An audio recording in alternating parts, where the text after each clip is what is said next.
സെറീനയിൽ March 1-ാം തീയതിയുള്ള കോട്ട ഉത്സവം അതെന്ന് പറയുന്നത് നമ്മുടെ മനസ്സിലങ്ങ് ഉറച്ചൊരു കാര്യമാണ്, ഒരു തീയതിയാണ്. എനിക്ക് തോന്നുന്നു കഴിഞ്ഞ ഒരു 13 വർഷമായിട്ട് ശരിക്കും ഒരു 13 വർഷമായിട്ട് ഈ മാർച്ച് 1 ഞാൻ കലണ്ടറിൽ എപ്പോഴും എല്ലാ വർഷവും കലണ്ടർ ആദ്യം കിട്ടിയ മാർക്ക് ചെയ്തിരുന്ന വൺ ഓഫ് ദി ഇവന്റ് എന്ന് പറയുന്നത് ഈ കോട്ട ഉത്സവമാണ്. സോ ഷീലാൻഡി ഓൺ ആൻഡ് ഓൾ ഈ ഒരു പേര്, ഈ ഒരു പ്രശസ്തി, അതിനോടുള്ളൊരു വിശ്വാസം എന്നൊക്കെ പറയുന്നതാണ് ഓരോരോ ഇവന്റ്സ് വരുമ്പോഴും ആന്റിക്കൊരു ശക്തി എന്ന് പറയുന്നത്. എന്താണ് അതിനെ കുറിച്ച് പറയാനുള്ളത് ആന്റി?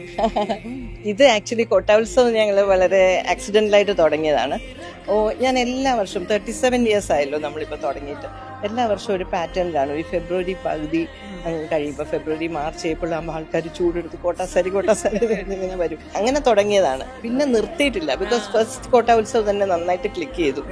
പിന്നെ അത് അങ്ങനെ ചെയ്തു. അപ്പൊ എന്നാലും ആന്റി പറഞ്ഞതുപോലെ കസ്റ്റമേഴ്സ് പറയുന്നതാണ്, വാല്യൂഡ് ആയിട്ടുള്ള വാക്കുകളാണ് ആന്റിക്ക് എപ്പോഴും നമ്മുടെ സെറീനൊക്കെ ഏറ്റവും വലിയൊരു കരുത്തെന്ന് പറയുന്നത്. അപ്പോൾ കോട്ട ഉത്സവം സ്റ്റാർട്ട് ചെയ്ത് കഴിഞ്ഞു, നിങ്ങളും വായോ. എന്നിട്ട് ഈ പറഞ്ഞതുപോലെ നിങ്ങളുടെ അനുഭവങ്ങൾ, എക്സ്പീരിയൻസ് ഡയറക്റ്റ് ആയിട്ട് തന്നെ നിങ്ങൾക്ക് കൊടുക്കാം. സോ എല്ലാവരെയും ഞങ്ങൾ വെൽക്കം ചെയ്യുന്നു സെറീനയിലേക്ക്. എല്ലാവരും വെൽക്കം.